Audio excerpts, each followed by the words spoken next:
शेतकरी नेते रविकांत तुपकर यांनी पुकारलेलं बेमुदत अन्नत्याग आंदोलन आता एका निर्णायक वळणावर येऊन ठेपले। शेतकऱ्यांच्या हक्कासाठी जीव गेला तरी चालेल, पण आता मागे हटणार नाही या त्यांच्या गर्जनेनं संपूर्ण महाराष्ट्र हादरलाय। बुलढाणा येथील त्यांच्या निवासस्थानासमोर 15 जून 2026 पासून सुरू झालेलं हे आंदोलन केवळ एका नेत्याचं वैयक्तिक उपोषण राहिलेलं नाहीये, तो संपूर्ण राज्यातील कर्जबाजारी शेतकऱ्यांचा हुंकार ठरतंय। राज्य सरकारने नुकतीच जी कर्जमाफी जाहीर केली ती म्हणजे शेतकऱ्यांच्या जखमेवर बीट चोळण्याचा प्रकार असल्याचं तुपकरांचं स्पष्ट मत आहे। ही योजना केवळ बँकांचं थकीत कर्ज वसूल करण्यासाठी आखलेली एक चाल असून सामान्य शेतकऱ्याला याचा कोणताही ठोस फायदा होणार नाही असा गंभीर आरोप त्यांनी केलाय। यामुळेच केवळ कागदी आश्वासनांवर समाधान न मानता आता आरपारची लढाई लढण्यासाठी ते मैदानात उतरलेत। काय आहे या आंदोलनाची रणनीती आणि रोहित पवार यांच्या आंदोलनानंतर आता सरकारसमोर दुसरं मोठं आंदोलन सुरू झालंय, त्यामुळे सरकार ही कोंडी कशी सोडवणार पाहूयात या व्हिडिओमधून। नमस्कार, मी मृणाली पिळणकर। अनेक आंदोलनं झाल्यानंतर सरकारनं नाही म्हणत कर्जमाफी जाहीर केली, मात्र राज्य सरकारने आणलेली वन टाइम सेटलमेंट योजना ही तांत्रिक गुंतागुंतीनं भरलेली आहे। यामध्ये शेतकऱ्याला स्वतःचा हिस्सा भरण्यास सांगितलं जातंय, जो भरणा सध्याच्या दुष्काळी आणि आर्थिक संकटाच्या स्थितीत शेतकऱ्याला अशक्य आहे। तुपकरांची मुख्य मागणी ही आहे की सरकारनं कोणत्याही अटी शर्तींशिवाय शेतकऱ्यांचा सातबारा पूर्णपणे कोरा करावा। शेतकऱ्यांनी कर्ज काढलं ते हौसेपोटी नाही, तर निसर्गाच्या लहरीपणामुळे आणि सरकारच्या चुकीच्या शेतीच्या धोरणांमुळे ते कर्जबाजारी झाले, असा युक्तिवाद त्यांनी केलाय। जोपर्यंत सरसकट कर्जमुक्तीचा लेखी आदेश निघत नाही आणि त्याची अंमलबजावणी सुरू होत नाही, तोपर्यंत अन्नाचा एक कणही ग्रहण करणार नाही यावर ते ठाम आहेत। कर्जमाफीसोबतच पीक विम्याचा प्रश्नही तितकाच पेटलाय।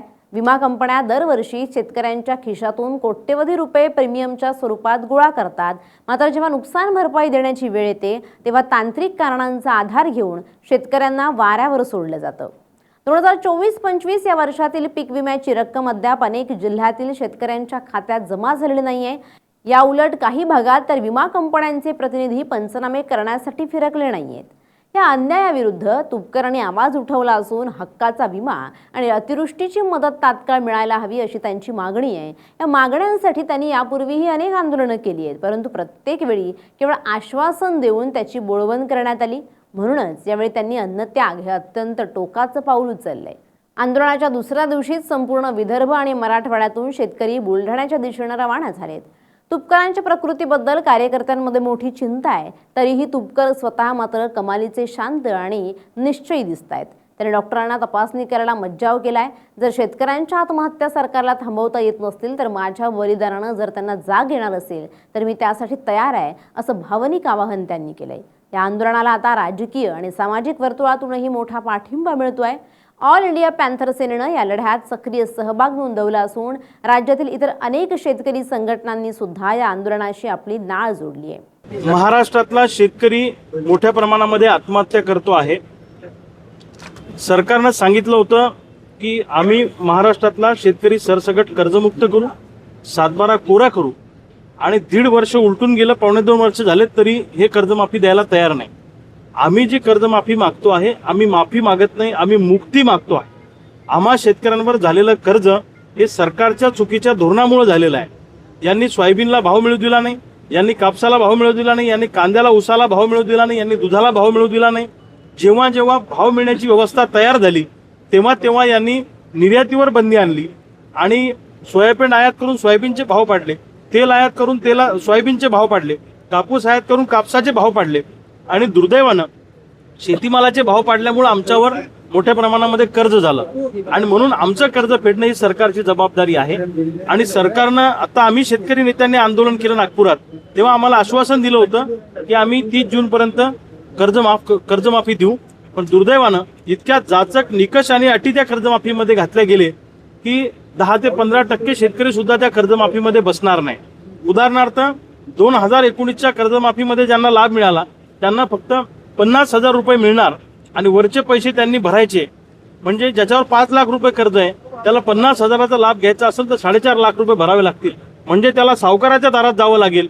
म्हणजे एका बाजूला यांच्या कर्जमाफीचा लाभ घेण्यासाठी आम्हाला सावकाराच्या दारात जाऊन कर्जबाजारी व्हावं लागेल अशी परिस्थिती आहे। म्हणजे पुन्हा एकदा कर्जबाजारी करण्याचं काम सरकार या निमित्तानं करत आहे। आणि ही कर्जमाफी योजना नाही, ही कर्ज वसुली वन टाइम सेटलमेंट योजना आहे. म्हणून आजपासून मी आज घोषणा करतो महाराष्ट्रासमोर. दुसरीकडे सरकारची बाजू पाहिल्यास प्रशासकीय पातळीवर मोठी अस्वस्थता निर्माण झाली आहे. पंढरपुरातील रोहित पवार यांचं आंदोलन मिटवण्यात यश आलं असलं तरी तुपकरांचा हा बाणा सरकारसाठी मोठी डोकेदुखी ठरणार आहे. 22 जून रोजी हिवाळी अधिवेशनापूर्वी हा वाद मिटवण्यासाठी सरकारकडून हालचाली सुरू झाल्यात. मुख्यमंत्री उपमुख्यमंत्री स्तरावर या विषयावर चर्चा झाल्याचं समजतंय आणि लवकरच तुपकरांना चर्चेसाठी निमंत्रण दिलं जाऊ शकतं. मात्र तुपकर यांनी याआधी स्पष्ट केलंय की चर्चा आता बंद दाराआड न होता थेट निर्णयाच्या स्वरूपात झाली पाहिजे. केवळ चर्चेचं गुऱ्हाळ लावून वेळ मारून नेण्याचे दिवस आता संपले आहेत असा इशारा त्यांनी दिलाय. या आंदोलन आता केवळ बुलढाण्यापुरतं मर्यादित राहिलेलं नाहीये, तर त्याचे पडसाद सोशल मीडियाच्या माध्यमातून गावोगावी उमटतायत. तरुण शेतकरी मोठ्या संख्येनं या आंदोलनाशी जोडले जात आहेत. तुपकरांच्या प्रत्येक आवाहनाला प्रतिसाद मिळतोय. जर येत्या 24 तासात सरकारनं ठोस पावलं उचलली नाहीत तर हे आंदोलन संपूर्ण राज्यात पसरण्याची शक्यता नाकारता येत नाही. तुपकरांचा हा संघर्ष केवळ सत्तेविरुद्ध नसून तो प्रस्थापित व्यवस्थेविरुद्धचा एक मोठा लढा म्हणून पाहिला जातोय. आता चेंडू सरकारच्या दरबारात असून सरकार शेतकऱ्यांच्या या पुत्राला काय प्रतिसाद देतं यावर पुढचं गणित अवलंबून असणार आहे. Bureau report, LS Marathi.